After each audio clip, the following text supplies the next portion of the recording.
श्री शिवाय नमस्तुभ्यम। हर हर महादेव। दोस्तों, आप सभी लोग जानते हैं कि 22 सितंबर 2025 यानी सोमवार को पड़ रही है नवरात्रि महीने की प्रतिपदा तिथि।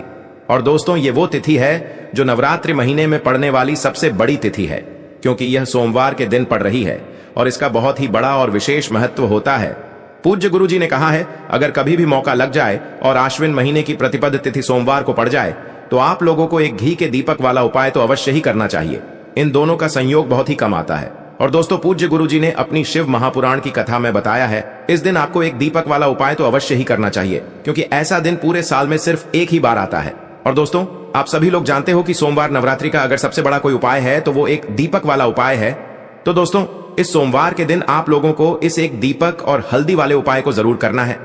आश्विन महीने के प्रतिपदा के दिन अगर इस वाले उपाय को कर लिया तो आपको इस उपाय को करने का वो फल मिलेगा जिसकी आपने कभी कल्पना भी नहीं करी होगी। इसीलिए आप लोग इस वाले उपाय को एक बार जरूर कर लेना, ताकि आप लोगों के हाथ से यह मौका न जा सके और आपको इस उपाय को करने का फल मिल सके। दोस्तों, ये उपाय पंडित जी ने अपनी अभी की ही शिव महापुराण की कथा में बताया है। जिस उपाय को आज हम आपको बहुत अच्छे से समझाने वाले हैं। इस वीडियो को देखने के बाद इस उपाय को समझने के लिए आपको कोई और वीडियो को देखने की जरूरत नहीं पड़ेगी। तो चलिए दोस्तों, उपाय को शुरू करते हैं। देखिए, यह इस नवरात्रि महीने के सोमवार के दिन यह इतना खास होता है, इतना महत्वपूर्ण होता है।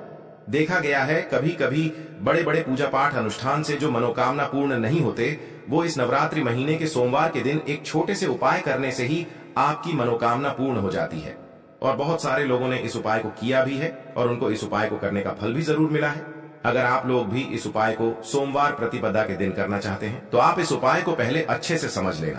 तो चलिए, हम आगे आपको वीडियो में एक एक करके बता देते हैं, लेकिन उससे पहले अगर आप लोग हमारे चैनल पर नए हैं तो हमारे चैनल को सब्सक्राइब कर लेना और इस वीडियो को लाइक करके कमेंट बॉक्स में श्री शिवाय नमस्तुभ्यम ओम नमः शिवाय जरूर टाइप कर देना। तो चलिए, अब हम अपने सबसे पहले उपाय की बात कर लेते हैं। देखिए, हम सभी के घरों में माता तुलसी का पौधा अवश्य ही होता है। तो देखिए, हमें तुलसी जी के पौधे से सबसे पहले तो 3 पत्ते तोड़ने हैं। देखो, एकादशी वाले दिन आपको तुलसी के पत्ते नहीं तोड़ने हैं। तो देखिए, तुलसी जी के आपको 3 पत्ते तोड़ लेने हैं। और इन तुलसी जी के पत्तों को तोड़ने के बाद आपको एक चुटकी हल्दी भी अपने साथ में लेनी है। हल्दी के अंदर आपको जल मिलाकर के पेस्ट के रूप में तैयार करना है। और इसी के साथ में आपको एक दीपक भी लेना होगा। दीपक आप मिट्टी का भी ले सकते हैं, आटे का भी ले सकते हैं। और इस दीपक में आपको शुद्ध घी डाल करके इसमें आपको लंबी रुई की बाती का प्रयोग करना है। देखिए दोस्तों, आपके पास है 3 तुलसी जी के पत्ते हैं। तो पहला जो तुलसी जी का पत्ता है उस पर आपको सबसे पहले तो जो आपने हल्दी ली है उसकी एक बिंदी लगानी है।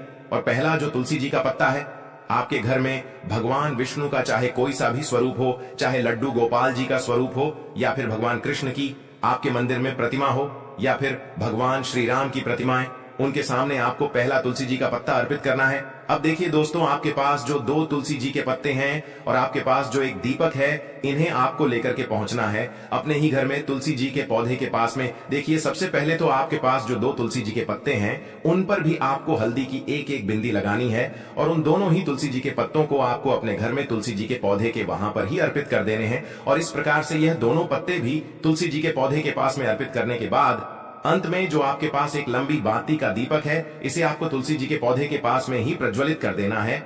जो भी व्यक्ति अपने ही घर पर इस प्रकार से तुलसी जी के 3 पत्तों का यह उपाय कर लेता है तो उसका परिवार हमेशा खुश रहता है। उसके परिवार में कभी भी कोई भी संकट उत्पन्न नहीं होता है। और यदि आपके घर में जो भी गृह क्लेश है वह भी समाप्त होते हैं। तो इस प्रकार से ये सुंदर सा उपाय करना है।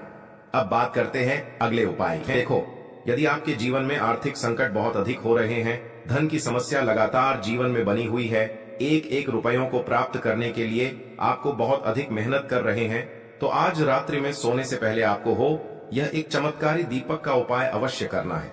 या फिर यदि आपका जो व्यापार है, बिजनेस है, दुकान है, वह अच्छे से नहीं चल पा रही है, तो आज रात्रि में इस विशेष दीपक का उपाय आपको अवश्य करना चाहिए। देखो दोस्तों, दीपक हमारे घर में सभी नकारात्मक शक्ति को बाहर करता है। यह उपाय आपको साल में केवल एक बार करने का ही मौका मिलता है। देखिए, इस उपाय के लिए आपको तुलसी जी की जो सूखी लकड़ी होती है उसे ले लेना है। देखिए दोस्तों, यदि आपके पास पुरानी तुलसी जी की लकड़ी है तो उसे आप ले सकते हैं। और यदि आपके घर में तुलसी जी जो लकड़ी है वह सूखी हुई है तो उसकी लकड़ी आप तोड़ करके इस्तेमाल कर सकते हैं। लेकिन आपको ध्यान रखना है कि सूर्यास्त से पहले पहले ही आपको यह जो तुलसी जी की लकड़ी है इससे अवश्य ही तोड़ लेना है। तो इस उपाय के लिए आपको सबसे पहले तो एक मिट्टी का दीपक लेना होगा। चाहे तो आटे का दीपक भी ले सके, क्योंकि आटे का दीपक सभी दीपक में सर्वोत्तम माना गया है। इस दीपक के अंदर आपको शुद्ध घी का प्रयोग करना होगा और इससे दीपक के अंदर आपने जो तुलसी जी की लकड़ी ली है उसे भी रख देना है। लेकिन ये जो तुलसी जी की लकड़ी है इसमें आपको चारों तरफ अच्छे से घी लगा लेना है। देखिए गुरुजी ने बताया है कि जो तुलसी जी की लकड़ी है यदि आप उपाय करते हैं और बहुत ही शीघ्रता से जल जाती है तो इसके लिए आपको एक कार्य करना है। आपको थोड़ी सी रुई ले लेनी है और उस रुई को आपने जो तुलसी जी की लकड़ी ली है उस पर अच्छे से चारों तरफ लपेट देनी है। तुलसी जी की लकड़ी के ऊपर रुई लपेटने के बाद इसे आपको पूरा घी के अंदर डुबो लेना है। अब इसे आपको बाती के रूप में प्रयोग करना है। अब दोस्तों इस दीपक को आपको प्रज्वलित कहाँ करना है, तो इस दीपक को आपको या तो भगवान विष्णु के सामने प्रज्वलित करना होगा या फिर आपको भगवान श्री राम के सामने प्रज्वलित करना होगा या फिर भगवान कृष्ण के सामने, यानी कि भगवान विष्णु के जो भी अवतार हैं उनके सामने आप ये दीपक प्रज्वलित कर सकते हैं या फिर आप इस दीपक को माता तुलसी जी के सामने भी प्रज्वलित कर सकते हैं। पूज्य गुरु जी ने बताया है कि जो भी व्यक्ति इस प्रकार से तुलसी जी की डंडी से यह दीपदान कर देता है उसके जीवन में कभी भी धन की समस्या नहीं होती है। इसीलिए आपको यह पूरे साल में केवल एक बार ही मौका मिलता है। इस उपाय को करके देखना, आपकी सभी इच्छाएं जरूर पूर्ण होंगी। ये जो उपाय है रात्रि में सोने से पहले कर लेना है। एक गोल बाती का दीपक, आप चाहें तो मिट्टी का ले सकते हैं या फिर घर से शुद्ध आटा मढ़कर उसका दीपक आप तैयार कर सकते हैं। इसके बाद आपको लेना है शुद्ध गाय का घी। अगर वो नहीं है तो कोई भी देसी घी इस्तेमाल कर सकते हैं जिससे आपको दीपक प्रज्वलित करना है। देखो अब ये सब सामग्री लेकर आपको जाना है प्रदोष काल में आपके घर पर तुलसी जी के घेरे के पास में। देखो ये उपाय तो आपको अवश्य करना है। देखो वहां पहुंचकर सबसे पहले वो दीपक आपको प्रज्वलित कर देना है और ओम नमो भगवते वासुदेवाय नमः का 11 बार जाप करना है। उसके बाद आपको अपने सीधे हाथ में थोड़ी हल्दी लेकर उस दीपक में अपना नाम और गोत्र बोलते हुए डाल देना है। उसके बाद माता लक्ष्मी से आपको प्रार्थना करना है कि हे महालक्ष्मी हमारी सभी दुख तकलीफों को दूर करो, हे महादेव हमारे सब दुख कष्टों को खत्म करो। इस भावना से आपको ये उपाय करना है। चलिए अब बात कर लेते हैं दूसरे उपाय की। दोस्तों आप सभी जानते हैं कि सोमवार का दिन समर्पित होता है भगवान महादेव को, यानी कि भगवान पार्वती को सोमवार का दिन समर्पित होता है। और जब भी हम शिवलिंग के ऊपर कोई भी उपाय करते हैं तो इससे हमें एक साथ भगवान महादेव की और पार्वती की कृपा प्राप्त हो जाती है। देखिए दोस्तों गुरुदेव ने बताया है कि सोमवार के दिन किया जाने वाला यह सबसे खास और सर्वश्रेष्ठ उपाय है। 7 चने की दाल लेनी है। देखिए आप 7 चने की दाल भी ले सकते हैं या फिर 11 भी ले सकते हैं, 21 या फिर 108 चने की दाल भी ले सकते हैं। यदि आप 21 चने की दाल लेते हैं तो यह आपके उपाय के लिए अत्यधिक सर्वोत्तम होता है। तो इस प्रकार से आप कम से कम 7 चने की दाल ले सकते हैं और अधिक से अधिक आप 108 चने की दाल ले सकते हैं। अब देखिए इसी के साथ में आपको मात्र 1 लोटा शुद्ध जल लेना होगा तांबे के पात्र के अंदर अपने ही घर से, और साथ ही में आपको मात्र 1 से 2 गू के टुकड़े भी लेने हैं। देखिए सोमवार का दिन भगवान महादेव को समर्पित होता है। आपको यह जो सारी सामग्रियां हैं इन्हें लेकर के पहुंच जाना है भगवान शिव के मंदिर में। इस उपाय को आप सुबह से लेकर के शाम तक किसी भी समय में कर सकते हैं, लेकिन यदि आप शाम के समय इस उपाय को करते हैं तो यह उपाय आपके लिए और अधिक सर्वोत्तम होता है। तो यदि आपको प्रदोष काल के समय में समय मिल जाता है तो फिर आप प्रदोष काल में भी कर सकते हैं या फिर आप पूरे ही दिन में किसी भी समय इस उपाय को कर सकते हैं। देखिए शिव मंदिर पहुंचने के बाद सबसे पहले तो आपको दक्षिण दिशा में बैठ जाना है। उत्तर दिशा की तरफ आपको अपना मुख कर लेना है।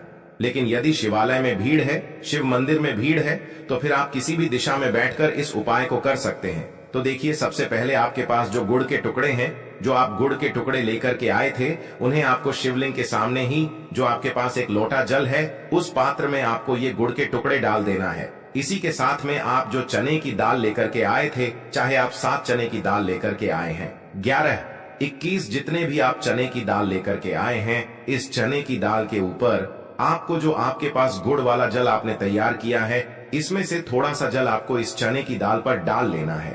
अब देखिए आपके पास जो गुड़ वाला जल है इसमें से सबसे पहले थोड़ा सा जल आपको श्री गणेश जी वाले स्थान पर समर्पित कर देना है।